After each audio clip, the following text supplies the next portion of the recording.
All right, so polls in Florida just about a half hour ago are now closed, and people are counting the votes for the 2022 midterm election. Thank you for joining us on your favorite streaming device on this election night. I'm Nadine Yanis. And I'm Chris Rogan. Thanks for being here for Fox4Now.com as well as our app. And tonight, we're also going to go in depth right now, the two of us, along with Fox 4 Investigates Ryan Kruger, on some of the races, especially here in Florida, even taking a national look at times to see maybe how Florida's impact will be. And we're seeing this from the very top of the ballots. All right, so let's go ahead and start off first with some of those statewide races. Of course, the race for governor is the one that a lot of people are paying attention to. This case in the polls really has not been close for a few weeks now. Yeah. And you see, of course, all of these are going to be preliminary numbers. None of these are official yet. But at 21% reporting, Governor Ron DeSantis with an 11-point lead over Charlie Crist. That is certainly a big win that he's got right there. And this is going to be a theme, I think, that we're going to see as we go through these state races here at the top of this of the segment that we're having. And whether it's a governor's race or a little bit further down ballot, we're seeing leads right now between 6 and 10% with that Republican edge. And as a note, this pretty much encapsulates a lot of early voting. And typically, Republicans, conservatives often show up on election day itself. But for anyone who showed up today, long lines. That's right. Something that we want to keep in mind as these numbers are coming through. We saw these lines all across Lee County. Usually 97 polling places are open. Only 13 are open tonight. So a lot of people are still going to be in line. We saw those lines up to an hour long during our newscast at 6 o'clock. Something to keep in mind with the governor's race, though, is Hurricane Ian on top of mind for a lot of people. And what we heard from our reporters out speaking to voters, the response is going to be a message here on how Southwest Florida goes. And I think we're definitely seeing this, Ryan, because nationally, economy, obviously number one, but it's a combination of nationally, but then here with hurricane response, which for a lot of people can be economy, but also people quality of life. Yeah, and Chris, earlier you mentioned the early vote. A lot of what we just looked at was kind of going to be your mail-in ballot, your early vote. And yes, Democrats typically go for the early vote and the mail-in ballots, and Republicans tend to wait for Election Day. What we saw in Florida this year was at least Republicans won early vote, right, at least with registered voters. You know, you don't necessarily know who exactly they're voting for, but registered Republicans outvoted registered Democrats in the early voting in Florida, absolutely dominated that race. That could be a death blow to the Democrats. They had to win early voting and mail-in voting, and they didn't. So that could mean a very short night in some of these big races for Democrats. Keep in mind the population exploded from the last time we had any major election from 2020, and the governor's response to COVID-19 really drew a lot of conservatives from other states like Texas and Florida and New York and California here. And I don't think Florida is no longer a purple state. We've heard this message through this midterm election.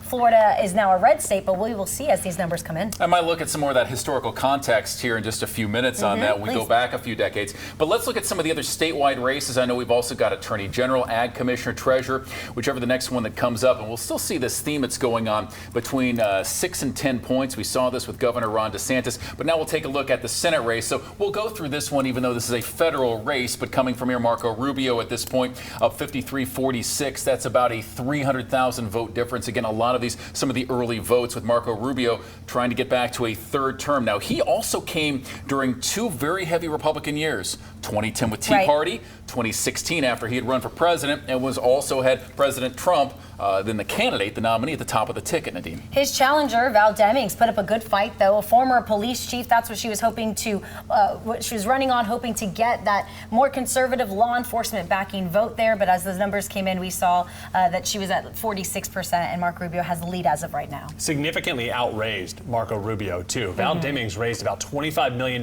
more than Marco Rubio. A lot of that is because there was no outside money. None of the national Democrats were donating to any races in Florida. So Demings had to raise a lot more money. But you're seeing those numbers there. It still looks like a pretty big loss that she's likely to face tonight. And we talk about a 50-50 Senate because Republicans do need to reach 51, but Florida is a hold. There are some other states where we saw people who were elected in 2010 in some states that are typically 50-50, like Pennsylvania, Wisconsin. In those states, Republicans trying to hold and then picking up one other one. It could be Georgia, it could be Nevada, it could be Arizona. We'll see how that goes as the night goes on. Now, looking towards the Attorney General race, Republican Ashley Moody going for another term, and at this point over Aramis Ayala with a 56-44 lead, about, again, 300,000 votes, similar to the margin we saw in the U.S. Senate race. A quick note here, Aramis Ayala, a Democratic challenger, also from Orlando, and she was really controversial in her stance against the death penalty.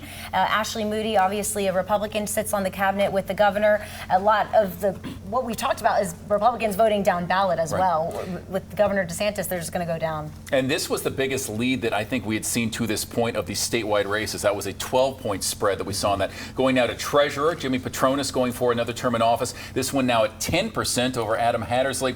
And this is very critical, and I'll ask both of you about this because of the insurance element and angle that we're seeing in Southwest Florida after Hurricane Ian. You can see Patronis now up 10 points, and this also about 300,000 votes. Yeah, and you wonder too, Patronis came down. He had so much kind of free media, is the term we use, because he was down here constantly working, making sure that people knew about their options, especially in Lee, Collier, Charlotte counties, as far as how to recover from Hurricane Ian. Never once saw his opponent Hattersley down here. Wow, so good point. yeah, so Patronis kind of had that built-in advantage of being the CFO and coming in and working at a time when you kind of needed the state CFO to come in here. He was live on our set, giving very valuable information to people. That's kind of that where you go into when you have a disaster that hits so close to an election like this. You saw this with Ron DeSantis certainly too. You have a person who's working to help people recover, but they're also an elected official, and it's just going to kind of seep into the voters' minds sometimes. I took a note on what exactly the chief financial officer does when it comes to insurance. The property insurance crisis is so important for our state, and a lot of people are dealing with this right now. Handles insurance issues for the state, oversees insurance agents and agencies, and the Office of Insurance Regulation. So this was one to watch that affects our pockets at home. And also, while we're going to keep it with the statewide races, do we have the ag commissioner results that are coming up? Because if we do have those, this is one that is an open seat. Nikki Fried, of course, running for governor, and she was the only Democrat to hold statewide office, primarily where you would see all the Republicans in this one. Wilton Simpson, who is majority leader up in the legislature with a 10-point lead over Naomi Bleemer. And again, we're seeing that spread again, about 300,000 votes. Again, only 2% reporting on this one, but this one's counting those early ballots. So Simpson, again, holding one of those 10-point leads for ag commissioner here in Florida. Simpson's well known in the agriculture community here in the state. He's one of the largest egg producers in the state, a multimillionaire, and he has a lot of connections there. His opponent grew up, was raised by farm workers, and I think that's where she was trying to get some lead there as well. And also we have now in our viewing area, because Florida has grown, we've gone from 27 seats in the House now to 28. And coming into this, we had 16 Republicans, 11 Democrats to make up those 27 seats in the U.S. House. It's going to bump up to 28. And these were redrawn in a manner where there was a lot of talk how Republicans would be favored in 20 of those. So they would have a 20-8 advantage, and we'll see how that plays out. But in the 4 that we have here, all the Republicans, whether it's Greg Stubbe in the 19th, Scott Franklin, that's now a fringe county for us, and Byron Donalds right now also leading.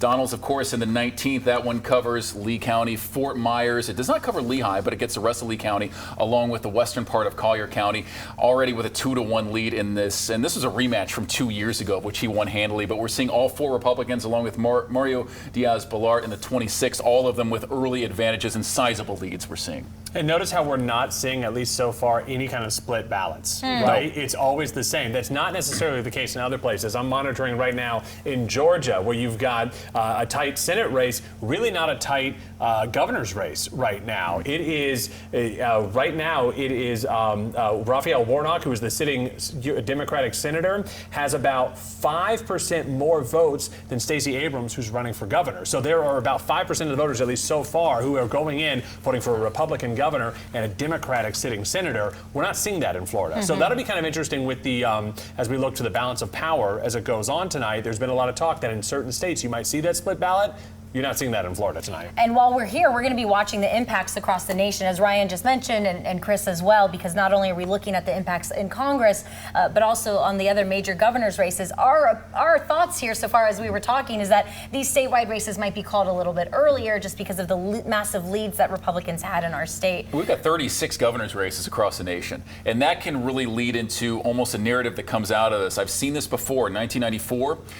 During Bill Clinton's first term in office, you had the contract with America, Newt Gingrich, as they took over the Senate and the House. 2010, which was President Obama's first year, his first midterms, Republicans took the House, but they fell short of the Senate. And many said it's because they didn't have electable nominees. We saw that in 2010, and I know there's been some questions about this, whether it's Georgia or some of the other states, whether that's going to be a case, as whether that was going to hinder Republicans from reaching that 51 threshold that they would need.